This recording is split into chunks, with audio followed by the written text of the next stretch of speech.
Goddag, herre statsminister.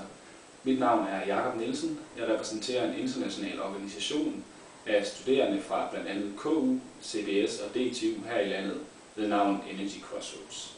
Energy Crossroads arbejder på at samle verdens unge i en fælles indsats for en bedre energifremtid.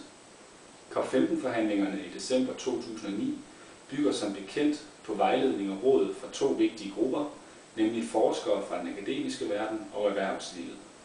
Siden generationen, som vi, de studerende, repræsenterer, i særlig høj grad er afhængige af resultaterne af disse forhandlinger, er mine spørgsmål til dig hermed følgende.